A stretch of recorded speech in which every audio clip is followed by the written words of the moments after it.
العالمين اللهم صل وسلم على سيدنا محمد مفتاح باب رحمة الله عدد ما في علم الله صلاة وسلاما دائمين بدوام ملك الله وعلى آله وصحبه اللهم صل على سيدنا محمد صلاة تفتح بها لنا فتوح العارفين وتفقهنا بها في الدين وعلى آله وصحبه. Assalamualaikum warahmatullahi wabarakatuh.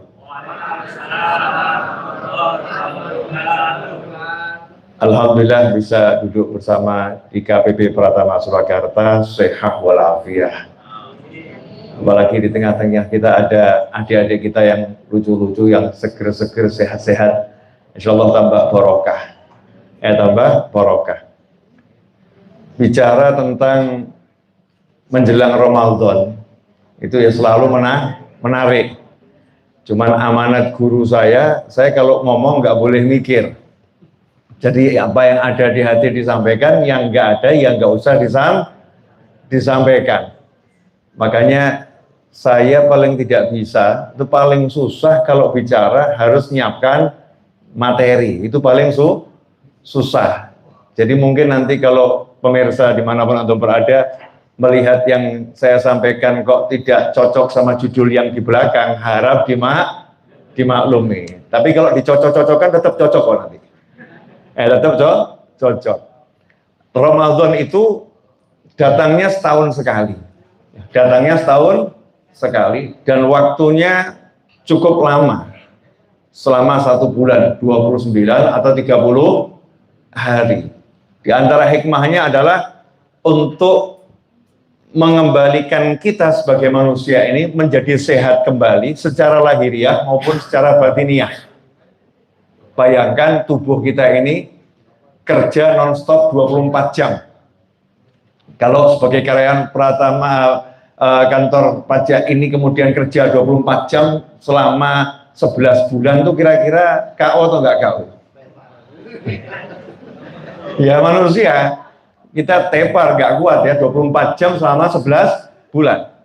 Tapi tubuh kita ini, subhanallah, kita makan, enggak pakai merintah apapun, itu ada yang bekerja di lambung, ada yang bekerja di seluruh tubuh nih.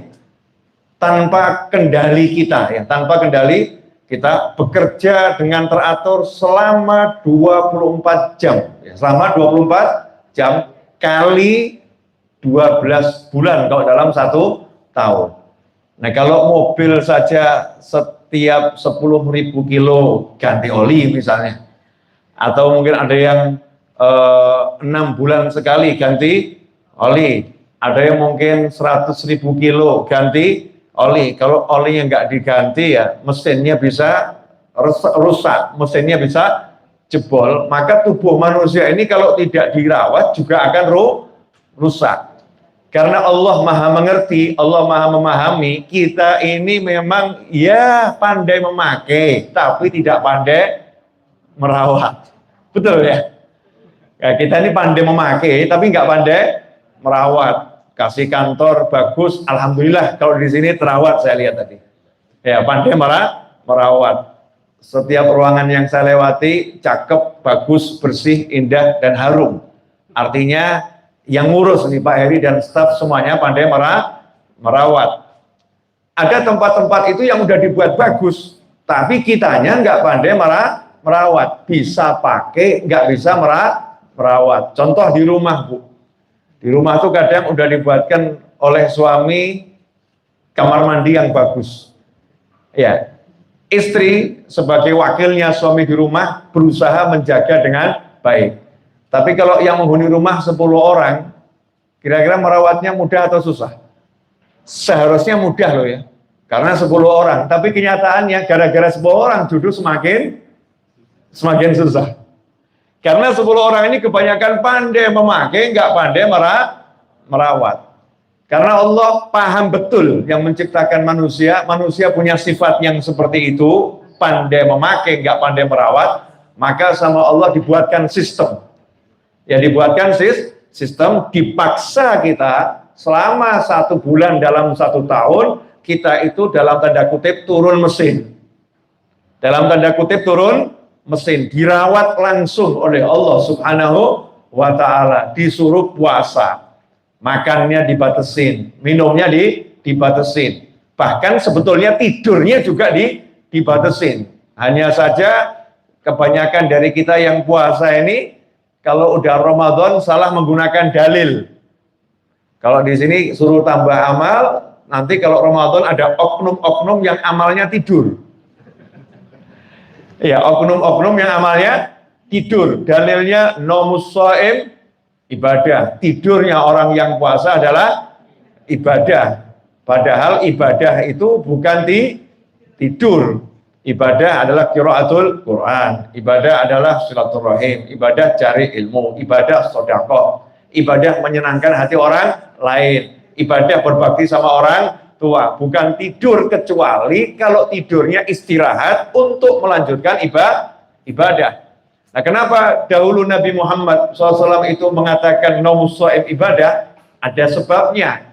Makanya kita kalau belajar nggak boleh sepotong-sepotong. Ini yang repot, kadang-kadang cuman ambil potongan ceramah, cuman sepotong kemudian dijadikan dalil. Padahal maksudnya ustadznya bukan seperti itu. Ya, maksudnya ustadznya bukan seperti itu. Dahulu di zaman Nabi Muhammad SAW, ketika masuk Ramadan, sahabat pada tidak mau tidur. Karena eman-eman gitu.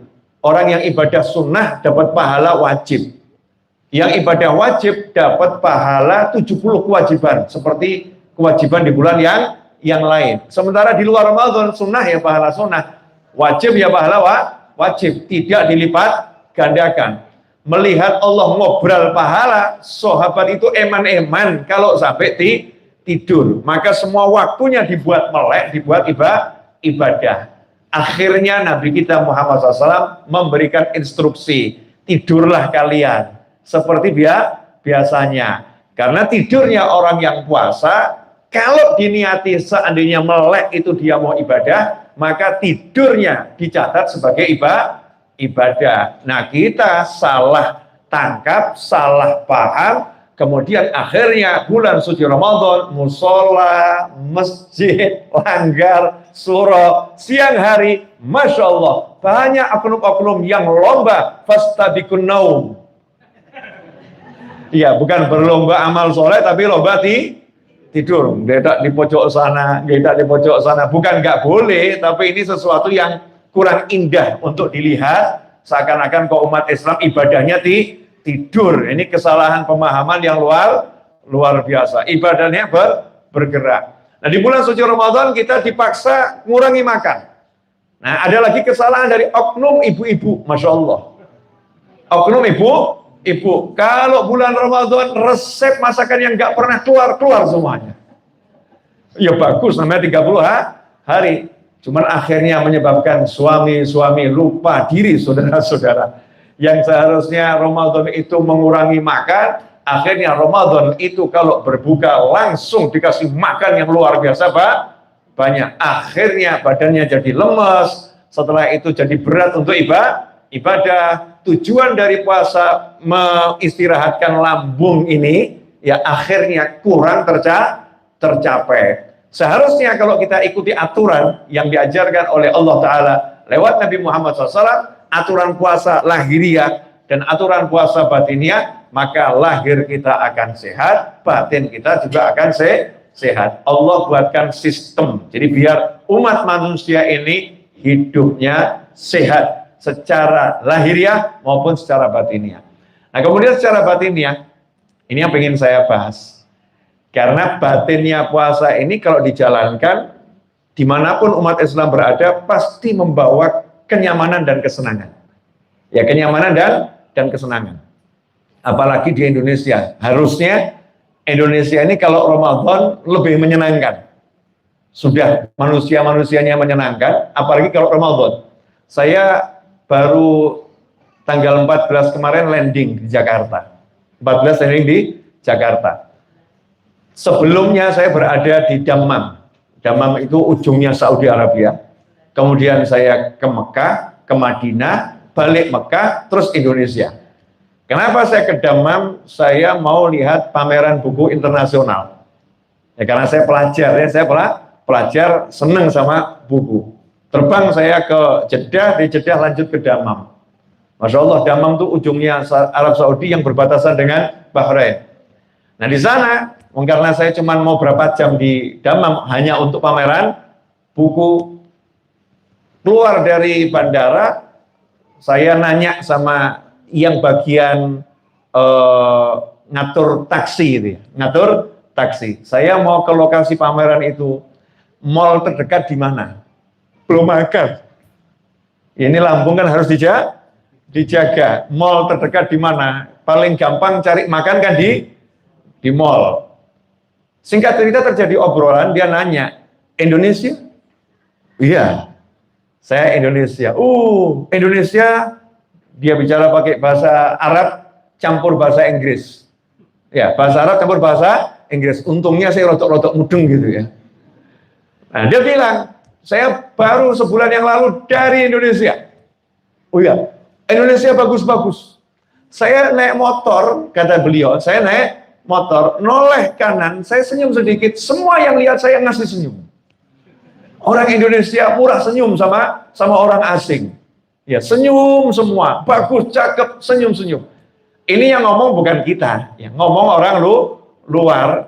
Karena kalau orang luar masuk satu tempat asing itu biasanya kan butuh teman ya.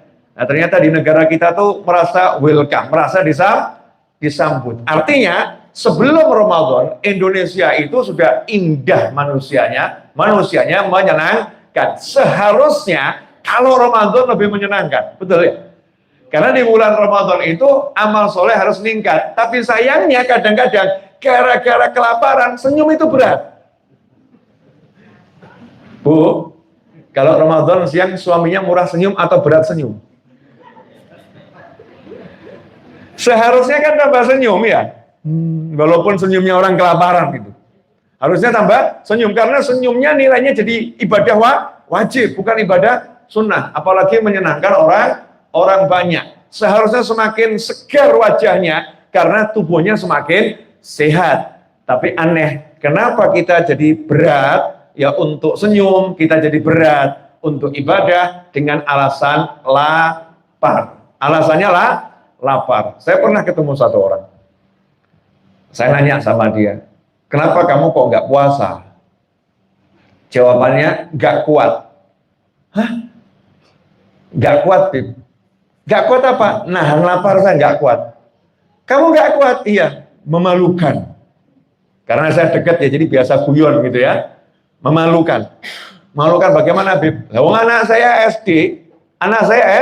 SD itu puasa dari pagi sampai maghrib, puasa lengkap itu kuat, padahal dia masih kecil dan dia di sekolah pelayon.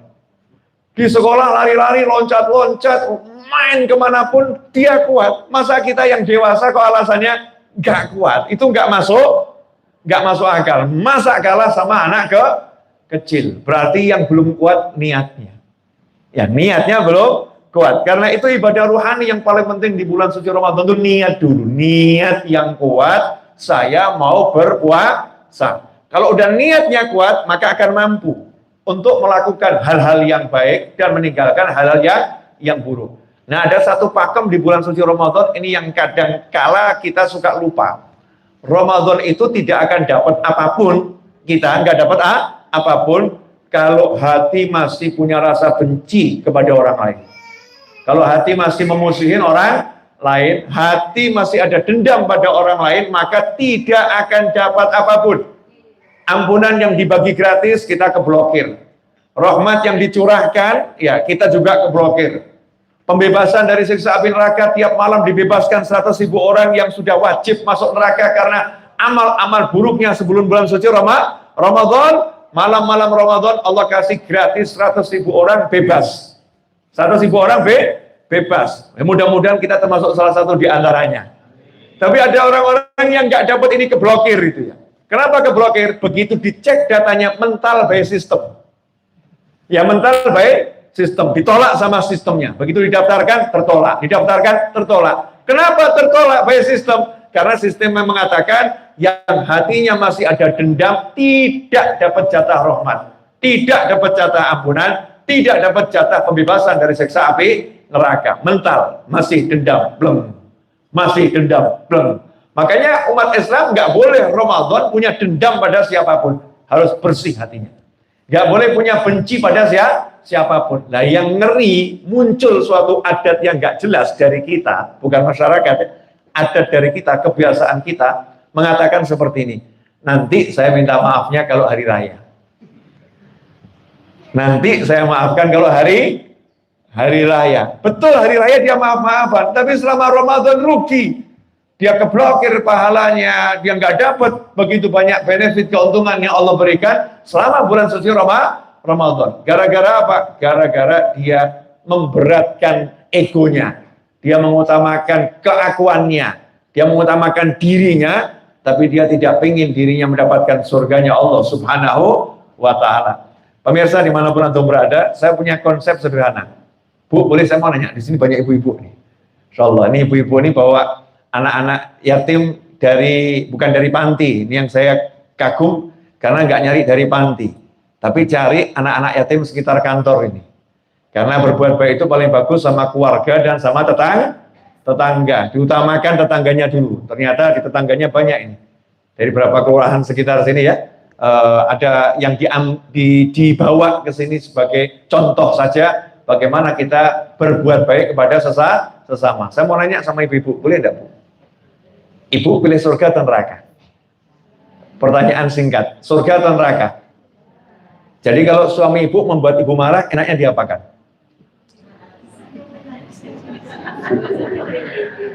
Bapak-bapak tolong dicatat ya Bapak pernyataan ibu-ibu ini. Jadi kalau suaminya buat marah, dimaafkan atau dibalas? Dimaafkan atau dibalas? Maafkan, alhamdulillah. Dimaafkan ya Bu? Oke, kalau tetangganya buat marah, dimaafkan atau dibalas? Oke, maafkan. Kalau temennya nggak bayar utang dan melarikan diri? Dimaafkan atau dicatat dalam daftar dendam? Yang mana? Ini. Kenapa pertanyaannya saya naikkan gitu ya? Suami dimaafkan, tetangga dimaafkan. Begitu giliran hutang nggak dibayar, mulai ini terjadi perbedaan pendapat di kalangan ibu-ibu yang hadir di sini. Enaknya diapakan? Begitu ya? Saya punya konsep sederhana. Al halal mayafut. Yang halal nggak mungkin hilang. Jadi kalau ada orang mencuri atau orang mengambil barang yang Allah titipkan kepada saya, apapun itu, diambil, saya nyantai saja. Kenapa? Kalau barang itu halal, nggak mungkin hilang. Pasti dikembalikan sama Allah. Entah wujudnya barang itu kembali, atau Allah kasih rezeki lain yang lebih besar. Kalau halal. Kalau haram, ya udah biar hilang sekalian. Ngapain kita pelihara barang haram? Kan begitu. Jadinya enak, hatinya nggak berat. Kemudian kalau ada orang buat salah sama saya, belum dia minta maaf, langsung saya udah bilang sama malaikat, tolong jangan dicatat sebagai dosa. Tolong diampuni ya Allah orang tersebut, 0, 0. Udah saya maafkan, siapapun yang berbuat salah. Mau gunjing, mau mencaci, mau menghina, mau memaki. Terserah apapun itu, saya udah maafkan. Alasannya sederhana, bukan karena saya baik sama orang itu, enggak. Tapi saya nggak mau ruwet. Bayangkan di akhirat, insya Allah ya, insya Allah. Ini kan kita ngiyem-ngiyem hati dewe ya. Insya Allah saya sudah dikawal, dihantarkan malaikat. Ya dihantarkan malaikat menuju surga. Begitu sampai depan pintu surga, malaikatnya ngomong, Habib mohon maaf, itu ada orang yang lagi antri masuk neraka. Nah, karena dia punya masalah sama Habib di dunia yang belum selesai, maka sidang harus dilakukan di luar surga. Sidang harus dilakukan di luar surga, maka Habib harus kembali dulu, selesaikan sidangnya. Nah, nanti selesai sidang jadi saksi di sana, maka baru Habib boleh masuk surga. Berarti di dunia dia udah buat saya ruwet, di akhirat meruwetin saya. Kalau saya izinkan dia ngeruwetin saya di akhirat, yang bodoh siapa? Ya saya, bilang saya bodoh. Ayo. Bilang dong, Habib bodoh kalau begitu, ya kan ya? Yang bodoh saya, kalau saya biarkan nanti di akhirat yang buat saya ruwet. Bodoh saya. Maka saya nggak mau jadi orang yang bodoh. Saya mau jadi orang yang pandai. Di dunia saya nggak mau ruwet, di akhirat saya nggak mau ruwet. ruwet. Di dunia saya nggak mau terganggu oleh manusia, di akhirat saya nggak mau terganggu oleh manusia, di dunia saya nggak mau mengganggu manusia, di akhirat saya juga nggak mau ganggu manusia. Yang penting saya hanya ingin masuk surga mudah, nggak pakai repot. Ciri-ciri orang yang masuk mudahnya repot bagaimana? Ya, masuk surganya nggak repot bagaimana? Yang masuk surganya nggak repot, di dunianya nggak repot sama orang lain. Contoh dalam hadis Nabi Muhammad Shallallahu Alaihi Wasallam mengatakan, rahimallahu imra'an samhan idza samhan idza ishtara, atau kama qala sallallahu. Semoga Allah merahmati seseorang yang kalau bisnis jual beli nggak ruwet, nggak repot, kurang lebih. Contoh misalnya pesan barang dikirim, ternyata kok datangnya kurang sesuai sama pesanan, ya udahlah kurang lebih. Dia nggak ruwet, nggak kemudian telepon marah-marah, minta diganti dan lain sebagainya. Kurang lebih. Orang yang kurang lebih ini langsung dirahmati sama Allah Taala. Allah juga kurang lebih sama salahnya. Kalau malaikat nanti menunjukkan daftar dosanya, Allah ya udahlah kurang lebih. Karena dia sama orang lain juga kurang lebih. Allah malu kalau kalah sama hambanya. Malu Allah. Masa hambaku kok lebih baik gitu? Nggak mungkin. Allah yang maha baik sehingga dimaafkan oleh Allah Subhanahu wa Ta'ala. Tapi orang yang ruwet, dikit-dikit dia itu kok mintanya harus begini, harus begitu sama orang lain ya ruwet. Nanti juga Allah akan ruwet dengan amal solehnya. Oh, sujudmu itu kurang ikhlas itu, rukukmu kurang benar itu. Nanti Allah juga akan ruwet, diteliti betul. Nah kalau diteliti betul siapa yang selamat? Nggak ada yang selamat. Makanya kalau kita pengen selamat di dunia ini, salah siapapun kurang lebih maafkan. Salahnya model apapun maafkan. Perbuatannya model apapun maafkan. Di luar Ramadan disuruh begitu, apalagi di bulan suci Ramadan. Di bulan suci Ramadan harus kita ngomong, udah selesai, gak ada lagi yang punya salah sama saya. Bu, boleh nanya enggak, Bu? Ibu, lapar. Boleh nanya, Bu? Insya Allah Ibu nggak pernah mengalami, tapi saya yakin mungkin pernah mengalami. Ya, manusia. Pernah toh kita mungkin punya rasa gak suka sama seseorang. Pernah ya? Terus diundang pengajian. Undangannya bagus loh, pengajian. Orang itu ada di ruangan yang sama. Orang yang kita nggak suka itu ada di ruangan yang sama. Kebetulan kursinya itu tersisa hanya satu kursi di samping dia. Saya mau nanya, pilih duduk di samping situ atau di belakang tanpa kursi? Pulang tuh. Ada yang teriak pemirsa, pulang gitu ya. Suaranya bapak-bapak tapi nyamar jadi ibu-ibu. Pulang gitu ya. Bukan ibu-ibu tadi, bukan ya? Bapak-bapak ya tadi. Pulang gitu. Kenapa? Hatinya nggak bisa di dekat orang itu. Rugi atau nggak rugi? Padahal yang datang ya dapat ini, itu dia pulang gara-gara ya tadi itu hatinya nggak enak sama orang tersebut. Atau dia nggak duduk di kursi akhirnya cari tempat yang lain yang nggak enak, terganggu duduknya gara-gara hatinya nggak enak sama orang tersebut. Berarti yang membuat kita bermasalah apa? Nggak pandai mengelola hati. Saya nggak mau masuk satu tempat ada orang yang membuat saya pusing, saya nggak mau. Saya nggak mau lewat satu tempat ada orang yang buat saya pusing. Makanya saya nggak mau pusing sama siapapun. Saya mau duduk dimanapun, saya mau jalan dimanapun, saya mau tidur dimanapun. Yang penting hatiku enak. Mosok kalah mbek wong edan. Masa kalah sama orang gila? Orang gila nggak pernah loh menganggap Anda musuh. Nggak toh? Paling ketemu jenengan kok kelihatan lucu disamperin. Yang lari siapa? Orang gilanya nyantai-nyantai saja, kitanya yang lari. Berarti yang sakti siapa? Orang gila nggak berkata-kata bisa mengalahkan orang yang waras. Berarti yang waras kalah sakti. Nyantai orang gila, duduk dimanapun bebas, tidur dimanapun bebas. Oh, kitanya kok kalah sama orang gila. Punya akal yang alhamdulillah sempurna, akal yang sehat. Seharusnya kita duduk dimanapun, hati kita bisa nyaman, bisa enak, gak terpengaruh dengan sekitar kita. Dan itu caranya mudah. Hati jangan punya rasa benci pada siapapun. Jangan punya rasa dendam pada siapapun, maafkan. Dan Terutama mohon maaf, wahai orang-orang yang hidup berpasangan, entah suami entah istri, yang hidupnya berpasangan. Kalau kamu punya rasa nggak enak sama istrimu, rasa nggak enak sama suamimu, siap-siap neraka rumahmu. Bayangin pulang kantor capek, selesai masak capek, yang istri berpikir dia lagi. Begitu jam kantor itu mau habis, waktu sore udah mau habis, maghrib mau tiba, seharusnya bahagia, wajahnya tiba-tiba muram. Ditanya sama nanya, ada apa bu? Nggak ada apa-apa. Ternyata penyebabnya adalah suami akan pulang, dia lagi. Saya pernah ditanya sama seorang ibu, ya lembur aja. Saya pernah ditanya sama seorang ibu-ibu, Habib saya mau nanya, iya, nanti di surga suami saya siapa? Saya jawab, ya suamimu di dunia, kalau kamu masuk surga dan dia masuk surga, maka dia akan jadi suamimu di surga. Ya Allah, Beb.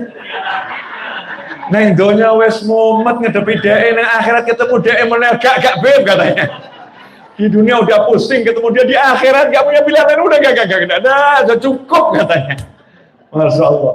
Jadi jangan sampai begitu gitu loh. Kan penyebabnya sederhana, karena kita gak mampu mengalahkan diri kita sendiri, gak mampu maafkan orang lain. Mau natap wajah orang kok gak mampu. Emang mata kita ada masalah? Saya gak mampu menatap wajahnya, kenapa? Sebel. Rugi toh ya? Ya rugi, masa kalah gitu, tatap saja, walaupun kamu menyebalkan, tapi aku menyenangkan. Ini ada cerita yang sering saya sampaikan di pengajian, suami istri, yang istri cantiknya luar biasa, yang suami jeleknya luar biasa. Nah, biasanya itu suami itu jadi perlambang jelek ya Bu ya. Film contoh, Beauty and the Beast, mesti ngono Mas. Betul ya? Nggak ada orang ganteng dan wanita jelek, nggak ada tuh filmnya. Yang ada apa? Beauty and the Beast. Jadi wajarlah kalau kita kaum pria dalam film dijadikan contoh yang welek gitu ya. Wajar. Karena memang biasanya wanita itu simbol kecantikan, simbol keindahan. Ini kisah nyata, ada dua orang yang suami jeleknya luar biasa, yang istri cantiknya luar biasa. Nah, keduanya tinggal di kemah. Jadi nomaden ya, pindah-pindah itu di kemah. Nah kebetulan ada seorang ulama lapar. Ulama itu kalau lapar ya minta makan. Seperti Nabi Khidir dan Nabi Musa alaihi wassalam. Ketika kelaparan dan nggak punya uang, nggak punya bekal, masuk kampung ya ketuk pintu. Assalamualaikum, minta makan. Hanya cukup untuk nyambungnya nyawa. Karena nggak punya uang, nggak punya apa-apa. Maka saat itu ulamanya ketuk pintu minta makan. Disuguhi, karena orang dulu itu paling suka menjamu tamu. Orang sekarang bahkan buat rumah nggak ada kamar tamu. Orang dulu itu saking sukanya sama tamu, rumahnya dibuat besar, depannya dikasih ruangan, nanti kalau ada tamu geletak bareng bisa, walaupun kamarnya kecil tapi tinggal dikasih korden, seneng terima tamu orang dulu. Orang sekarang, Masya Allah, kamar mandinya mungkin banyak, tapi kamar tamunya nggak ada. Ya kamar tamunya nggak ada. Wah repot nanti. Itu ponaan ngumpul gini kabeh mumet aku. Ya nanti kalau itu kakak adik kumpul di sini pusing. Ada yang seperti itu. Makanya khususnya yang di tanah Jawa dan juga di tanah-tanah yang lain saya rasa sama, hanya beda bahasa. Di tanah Jawa itu kan ngajari sama anak putu ya. Selalu disampaikan turun temurun. Mangan orang mangan, yang penting kumpul. Karena kumpul itu mahalnya luar biasa. Saya tambahkan kumpul mesti mangan. Ini contohnya itu dapat kotaan semua ya. Saya ini sak tampak saja. Ya. Satu orang dapat segini nih. Jadi mangan, yang penting kumpul. Sebab gar kumpul mesti mangan. Gak punya duit gak jadi masalah. Yang penting bisa kumpul bersaudara. Itu ajaran orang-orang tua terdahulu. Nah singkat cerita, disuguhin kenyang, pamit pulang. Ulama tadi penasaran, ini yang perempuan kok cantiknya luar biasa, bisa hidup bahagia dengan istri, dengan suami yang jeleknya luar biasa. Nanyanya sama istrinya, karena nggak enak kalau nanya sama suaminya. Welek kalau itu bojo ayu ki piye gitu. Kan nanti menghina ya. Tapi nanya sama istrinya kan memuji sang istri. Maaf, saya mau nanya. Ada apa? Kamu ini cantik dan sangat cantik. Kok bisa hidup bahagia dengan suami yang mohon maaf jeleknya seperti itu? Jawaban istrinya, alhamdulillah. Saya itu setiap kali mandang wajah suami saya, langsung saya itu ingat surga. Bingung ulamanya. Kok ingat surga bagaimana? Iya, karena katanya Allah Ta'ala lewat lisan Nabi Muhammad SAW, was-sabru thawabuhul jannah. Orang yang sabar itu balasannya surga. Jadi begitu lihat wajah suamiku jelek, aku sabar, surga. Sehingga karena saya itu ingatnya surga, gak sempat ingat jeleknya. Ya, karena ingatnya surga, gak sempat ingat jeleknya. Sehingga begitu lihat suaminya, surga, surga, surga. Sehingga hidup saya bahagia. Ini surgaku, seneng. Nah kalau suaminya ditanya, jawabannya segenah cetok. Ya seneng neng apa? Ya bujuku ayo syukur terus aku. Alhamdulillah. Wah saya jeleknya begini, kok dapat istri yang cantiknya luar biasa. Alhamdulillah, alhamdulillah, alhamdulillah. Nah terhadap perlakuan tidak menyenangkan siapapun dan perlakuan nggak menyenangkan bentuk apapun, seharusnya kita bisa mengelola hati kita menjadi itu menyenangkan. Suatu yang enak, alhamdulillah surga ini. Gak sabar surga. Sabar itu gampang. Karena masuk surga itu tidak ya mudah, tapi tidak mudah, butuh perjuangan. Nah, ini aku nggak butuh banyak perjuang, tinggal sabar ngedepi suami model begini, paling siapkan makan, siapkan minum, ya selesai. Aku cukup senyum. Nanti kalau suamiku nanya, kenapa kamu senyum? Surgaku. Kok iso? Sabar mas ngadepi awakmu. Sabar ngadepin kamu itu surga, tapi jangan dicetok no gitu ya. Nanti menimbulkan pertikaian. Nah, ini loh, gimana kita menyenangkan diri kita sendiri. Ini sebetulnya bukan masalah menyenangkan orang lain. Motivasi paling utamanya adalah aku pengen masuk surga. Aku pengen hidup tenang. Aku pengen hidup senang. Makanya aku berusaha tidak punya permusuhan dengan siapapun. Siapa yang musuhin aku silahkan, aku maafkan. Siapa mencaci silahkan, aku maafkan. Mudah-mudahan nggak ada. Karena itu aku tampilkan sikap-sikap yang buat orang nggak benci. Aku tampilkan sikap-sikap yang orang senang.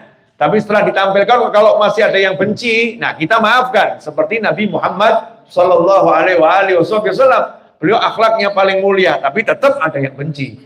Beliau manusia yang paling hebat, tapi tetap ada yang nggak suka. Makanya kalau ibu-ibu sudah baik sama suaminya, kok suaminya masih menyebalkan, Bu?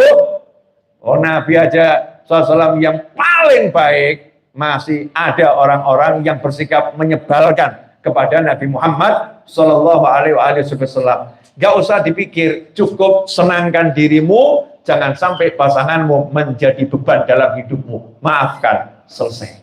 Ya maafkan, selesai. Maafkan itu mudah atau susah? Saya kenapa nanyanya sama ibu-ibu bukan bapak-bapak? Kenapa? Karena wanita itu lebih banyak pakai perasaan. Betul ya Bu? Sehingga kalau nonton sinetron yang cepat nangis bapak atau ibu? Karena terbawa perasaan. Semuanya dirasa ya, semuanya dirasa. Nggak mudah loh jadi wanita, semuanya dirasa. Bu, memaafkan itu mudah atau susah? Mana yang lebih mudah? Sedekah 1 juta atau memaafkan salahnya orang?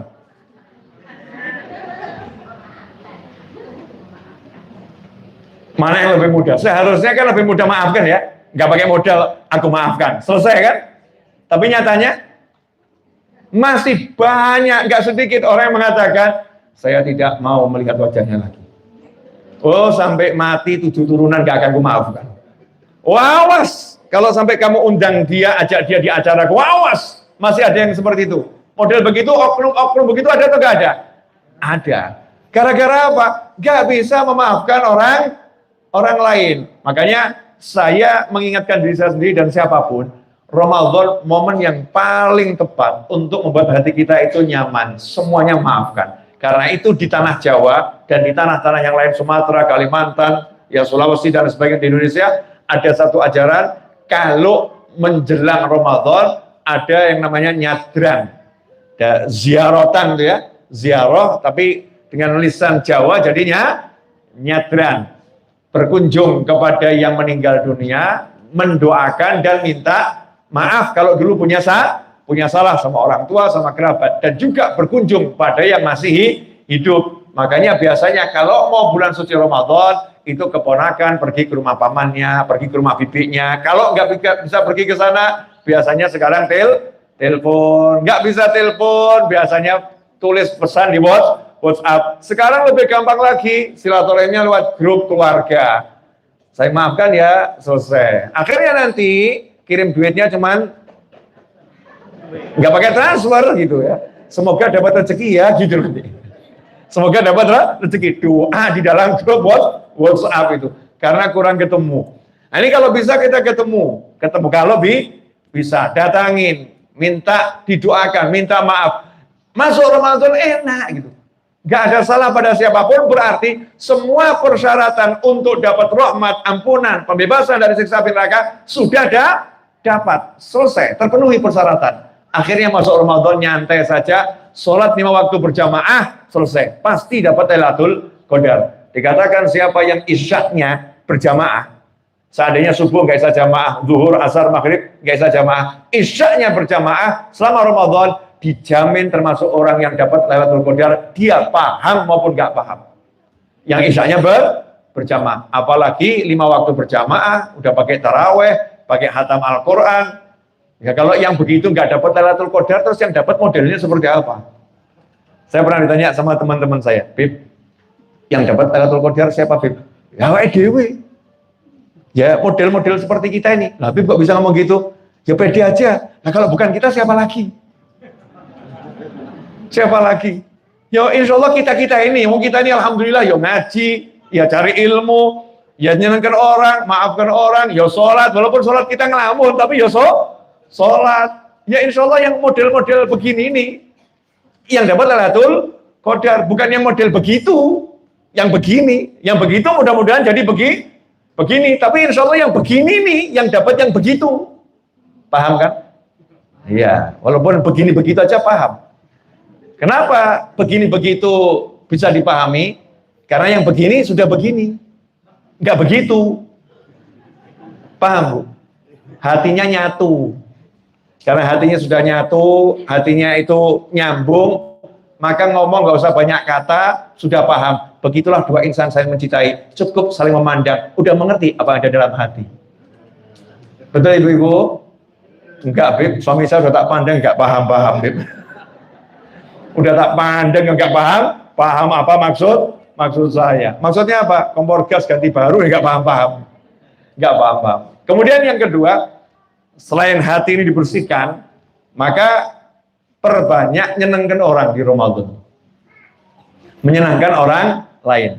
Karena itu salah satu ibadah utama di bulan Ramadan kan ngasih sesuatu yang menjadi santapan, membatalkan ketika berbuka. Nyenangkan orang itu. Jangan sampai ada orang mau buka gak bisa makan gitu. Kasih. Nah, saya menyarankan kasihnya lengkap. Jangan cuma kasih korma, ternyata dia bukanya nggak pakai korma.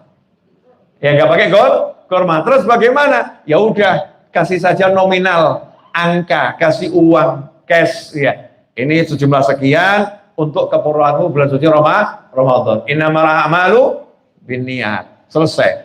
Bib, saya terjebak jadi panitia DKM masjid dan saya tiap hari harus berbuka puasa di masjid. Bagaimana nasib saya dan jamaah, karena ini semua yang kasih adalah donatur. Jadi saya nggak bisa ngasih makan orang. Ya nggak bisa ngasih makan orang, saya harus makan dari pemberian orang. Caranya gimana biar saya tetap dapat pahala itu? Oh gampang. Nanti sebelum buka itu diselenggarakan, karena antum DKM buat pengumuman. Saudara-saudara, karena kita ini rakus akan pahala, maka biar masing-masing dapat pahala memberi makan dan minum orang yang berpuasa, mari kita bertukar kotak dan bertukar minum. Jadi sebelum makan, tukarkan sebelahnya. Nih, ya, nih, ijol-ijolan. Niat saling memberi. Jadi aku beri kamu, kamu beri aku. Ternyata ada satu jamaah yang datang terlambat. Sehingga tidak di briefing tadi ya, nggak dapat pengarahan. Begitu dapat satu, dia mengucap, jazakumullah khairan. Alhamdulillah, itu nasib saudara-saudara. Itu nasib. Kumpul orang yang nggak ngerti ilmu. Itu diajarkan sama ulama untuk saling bertukar apa namanya, kok nasi bungkusnya, atau nasi kotaknya, tehnya, ya, atau kurmanya. Biar apa? Dapat pahala ngasih makan orang. Itu diajarkan, kenapa? Karena menyenangkan orang itu adalah amalan yang paling indah di bulan suci Ramadan. Lah yang mengerikan, jangan sampai kita jadi orang yang seperti ini. Sholatnya bagus, puasanya sempurna, nahan lapar, nahan dahaga. Tapi hatinya sampai kiamat gak akan kumaafkan dia. Allah gak butuh sama ibadahmu itu, gak butuh. Atau orang kaya, puasanya bagus, ke masjidnya bagus, tapi keponakannya, pamannya, bibinya Ramadan mau beli beras saja susah, bayar listrik gak mampu, dia cuma kirim WA, selamat menunaikan ibadah Ramadan, mudah-mudahan diterima sama Allah Ta'ala. Gak butuh WA-mu, yang butuh transfermu. Gak usah di WA, tapi di transfer. Pamannya, bibinya, keponakannya, tiba-tiba saldonya nambah. Yang tadinya 100.000, tiba-tiba jadi misalnya 20 juta. Tiba-tiba jadi 100 juta. Masya Allah. Itu didoakan sama ponakannya. Moga-moga Pak D, dawa umur. Pasti itu. Ponakannya pasti akan mendoakan, mudah-mudahan paman yang satu ini rezekinya nambah banyak. Ternyata dia rezekinya tambah banyak. Bukan karena hebatnya dia kerja. Karena doanya orang-orang yang dia bantu. Ternyata dia diampuni bukan karena sholatnya yang rajin. Tapi karena ada keponakannya yang nggak ngerti, itu doa. Moga-moga ya Allah, Pak D saya, Pak Ali saya ini, engkau ampuni dosa-dosanya. Allah ampuni gara-gara lisan-lisan yang tidak diketahui oleh orang, mendoakan kebaikan untuknya. Nah ini bulan suci Ramadan. Saya pengen ngomong lebih banyak, tapi ini hari Jumat. Ini hari Jumat. Saya punya tugas jadi khotib Jumat. Dari sini menuju rumah saya kurang lebih 20 menit. Perkiraan nanti sampai rumah ya sudah hampir setengah 12 dengan segala hal yang akan terjadi di majelis ini kan nggak langsung bisa lari ke mobil saya. Nggak bisa kan ya. Masih ada hal-hal yang harus dihalalkan. Saya cuma pesen Bu, sama ibu sampaikan kepada temennya, ya suaminya, hatinya yang legowo sama siapapun. Duit itu bisa dicari, tapi saudara itu susah didapatkan. Betul ya? Harga diri hilang nggak jadi masalah, tapi jangan sampai persaudaraan hilang karena menjaga harga diri. Lebih baik kita diinjak-injak, tapi hubungan kita baik, daripada kita meninggi, tapi kita kehilangan saudara. Teman itu satu, ya sangat berharga. Tapi punya musuh satu, itu sangat berbahaya. Maka jadikan semua orang teman, jangan sampai kita punya musuh. Kalau dimusuhin, nggak apa-apa orang musuhin kita, maafkan saja selesai. Karena hidup ini nggak akan selamat dari orang yang kurang suka, dari orang yang mungkin agak benci. Tapi jadikan orang itu selamat dengan cara kita maafkan dan kita doakan. Seorang ulama bernama Habib Ali bin Muhammad Al-Habsyi yang hidup kurang lebih 120 tahun yang lalu, itu setiap malam di waktu mustajabnya doa, beliau itu doakan, ya Allah, disebutkan namanya fulan. Ini orang-orang yang dikenal mendolimi beliau, ya, yang menyakiti beliau, didoakan dengan doa indah. Orang itu nggak ngerti, orangnya tidur di rumahnya, didoakan semoga diampuni dosanya, diangkat derajatnya, disenangkan keluarganya, sampai akhirnya istrinya itu sedikit nyentil gitu. Suamiku, itu kamu doakan baik-baik. Lah aku ini sebagai istri kok nggak pernah kamu doakan. Mary itu istrinya. Maka suaminya jawab, loh kalau kamu memang tidak tersebut di lidah, tapi sebelum lidahku mengucapkan doa untuk siapapun, namamu selalu tersebut di hatiku. Masya Allah, ulama pinter Bu, ulama. Iya, namanya juga ulama. Istrinya almarhum Habib Anis, Ibu Syifa itu, Syarifah Syifa, Pasar Kliwon sana, Habib Anis Salamsi. Istrinya itu setiap kali mau tidur angkat tangan. Ya Allah, siapapun yang menyakiti aku, punya salah sama aku, gunjing aku, sudah aku maafkan. Tolong ampuni dia. Setiap kali mau tidur. Seorang sahabat diumumkan sama Rasul, orang ini sebagai penghuni surga. Sahabat heran, amalannya apa? Karena dilihat ke masjidnya hanya sholat 5 waktu, selebihnya ke pasar. Sebenarnya bisnis kantor, tidak ada ibadah sunnah seakan-akan, hanya yang wajib saja. Maka dicek amalannya apa. Ternyata tiap pagi, ya bangun pagi itu dia katakan, ya Allah, sudah aku sedekahkan kehormatanku untuk muslimin dan muslimat. Siapapun yang mencaci, memaki, menghina aku, sudah aku maafkan. Itu ternyata menjadi amalan yang luar biasa. Enak atau enggak enak? Gampang ya? Gak repot tahajud, gak repot duha, gak repot witir, cuman modal satu, ku maafkan. Selesai. Tapi ternyata tidak sedikit orang yang menjadikan itu repot. Pengajiannya rajin, khatmul Qur'annya rajin, tapi dendamnya juga rajin. Ini repot, masalah itu. Maka bagus kita ke pengajian, bagus kita ke majelis, bagus kita amal soleh. Cuman tidak bagus kalau kita punya dendam. Sayang eman. Yuk singkirkan dendamnya masing-masing, rubah menjadi itu amal soleh dengan memaafkan dan mendoakan kebaikan untuk siapapun yang membenci kita. Jazakumullah khairan untuk Pak Heri dan semua staf yang sudah mengundang saya ke sini ya untuk duduk bareng. Ini menjadi apa? Saya punya kajian Jumat pagi tanpa saya rencanakan. Ini live di YouTube ya, dan dilihat orang banyak, nanti kemudian di-share lagi, di-upload lagi, re-upload lagi, terus begitu repost lagi sama beberapa kawan di beberapa platformnya, di IG-nya, di TikTok-nya beliau-beliau itu, sehingga manfaatnya kemana-mana gara-gara saya diundang Pak Heri. Pak Heri mungkin gara-gara dikasih tahu sama Pak Syukur ya. Pak Gofar, oh ya Pak Gofar. Abdul Gofar, Pak Gofar aja. Pak Gofar. Pak Gofar mungkin gara-gara dikasih tahu sama Bu Ika. Bu Ika mungkin gara-gara ya memang teman sama saya. Iya. Multi level amal ya. Gara-gara semuanya gara-gara apa? Satu kata, pertemanan dalam kebaikan. Ternyata itu menghasilkan sesuatu. Pokoknya jangan pernah punya benci pada siapapun. Benci itu nggak enak. Orang yang benci itu tanda dirinya nggak sehat. Hatinya sakit. Nggak bisa maafkan, nggak bisa. Saya nggak ngajari atau nggak maksa kamu cinta loh ya. Cinta itu nggak bisa dipaksa. Suka itu nggak bisa dipaksa. Tapi menghilangkan kebencian harus kita paksa. Paksa dirimu menghilangkan kebencian. Karena itu tanda penyakit. Tidak boleh benci pada siapapun dan apapun. Benda aja nggak boleh kita benci kok. Watu lele gitu ya. Marah tuh batunya. Oh titenono gitu ya. Akan kuundang teman-temanku nanti. Masya Allah pas kita lewat di satu tempat ternyata ada batu di atas yang gede. Menerima undangan batu kecil yang pernah kita maki. Itu orang yang pernah mencaci maki aku. Ternyata lapor nih, batu ini kan punya jaringan batu internasional. Batu kan ngomong sama batu tonggo nih, ngomong tekan sampai yang besar itu ya. Glundung, ketiban. Nah kalau genah langsung mati gitu ya. Ternyata enggak. Ternyata kepalanya remuk, dadanya remuk, naudzubillah min dzalik. Akhirnya di antara hidup dan mati. Ternyata gara-gara pernah mencaci sebongkah batu kecil. Kenapa nggak mau? Alhamdulillah batu, terima kasih. Gara-gara kepleset kamu, dosaku dimaafkan sama Allah. Aku diampuni Allah, aku naik pangkat. Makasih ya batu. Masya Allah. Batunya ngomong sama teman-temannya, wong apik.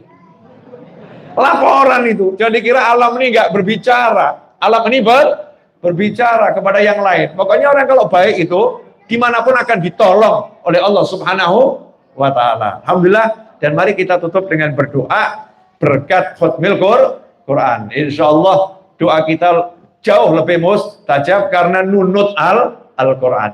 Bismillahirrahmanirrahim. Alhamdulillahirabbil alamin. Allahumma shalli wa sallim ala sayyidina Muhammadin wa ala alihi wa ashabihi ajma'in. Ya Allah yang Maha Pengasih, ya Allah yang Maha Pengampun, ya Allah yang Maha Penyayang, ya Allah yang Maha Pemurah.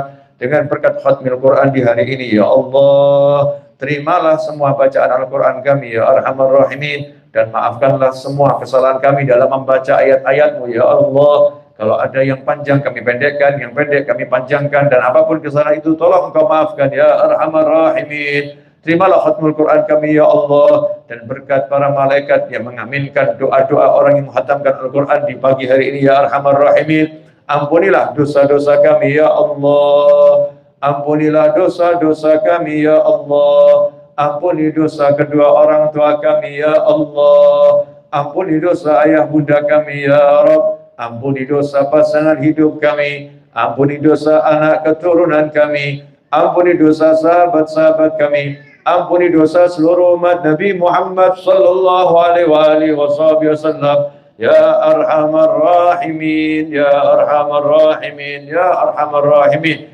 Jadikan orang tua kami bahagia dunia, bahagia akhirat. Mulia dunia, mulia akhirat. Selamat dunia, selamat akhirat. Tentram dunia, tentram akhirat. Dan terkhusus untuk orang tua kami yang telah meninggal dunia, ya arhamar rahimin. Yang berada di alam barzakh sana, ya arhamar rahimin. Jadikan kuburnya sebagai taman-taman surga, ya Allah. Letakkan ruhnya bersama para nabi, para siddiqin, para syuhada dan para salihin. Ya Allah, teruntuk orang tua kami yang masih hidup, panjangkan usianya dalam segala kebaikan, ya Allah. Senangkan hatinya, ya Allah. Sehatkan dirinya, ya Allah. Catatlah kami sebagai anak-anak yang bisa menyenangkan orang tua kami dunia akhirat. Ya arhamar rahimin, berkati kami di bulan Sya'ban ini, ya Allah. Berkati kami di bulan Sya'ban ini, ya Rabb. Dan sampaikan kami kepada bulan suci Ramadan dalam keadaan taat dan sehat, ya Rabb. Jadikan kami orang-orang yang bisa beribadah dengan baik di bulan suci Ramadan. Yang Engkau terima ibadahnya, yang Engkau catat sebagai orang-orang mendapatkan ampunan rahmat dan pembebasan dari siksa api neraka, ya arhamar rahimin.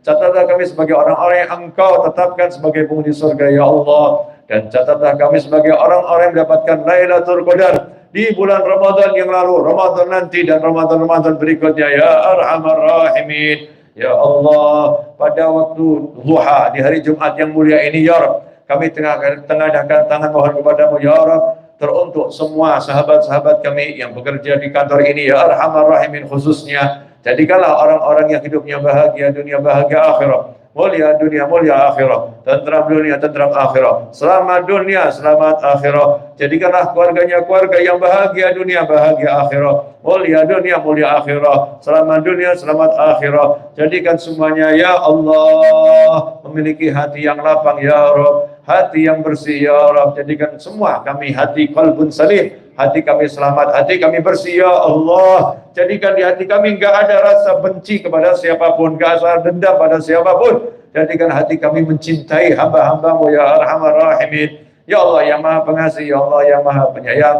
Ya Hannan, ya Mannan, ya Fattah, ya Razzaq, ya Ghani, ya Mughni. Allah makfina bihalalika an haramika wa aghnina bi fadlika amman siwak. Berilah kami rezeki yang berkah, rezeki yang berlimpah, rezeki yang datang dari segala arah tanpa susah payah. Rezeki yang kami tidak disiksa karenanya, rezeki yang menghantarkan kepada surgamu, ya arhamar rahimin. Ya Rabb, teruntuk anak-anak kami, ya Rabb, terkhusus yang hadir pada pagi hari ini, ya Rabb. Jadikan semuanya wali-walimu, ya Allah. Jadikan semuanya hamba-hambamu yang soleh dan soleh, ya Rabb. Jadikan semuanya hidup bahagia dunia, bahagia akhirat. Mulia dunia, mulia akhirat. Rabbana atina fid dunya hasanatan wa fil akhirati hasanatan wa qina adzabannar.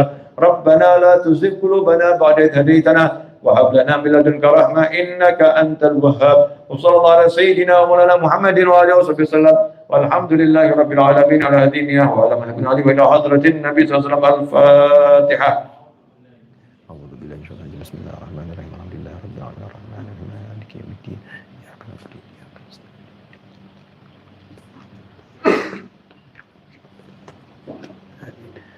Terima kasih, jazakumullah khairan. Saya mohon maaf atas segala kekurangan. Insyaallah kita ketemu lagi di dalam keadaan yang jauh lebih baik. Wassalamualaikum warahmatullahi wabarakatuh. Terima kasih.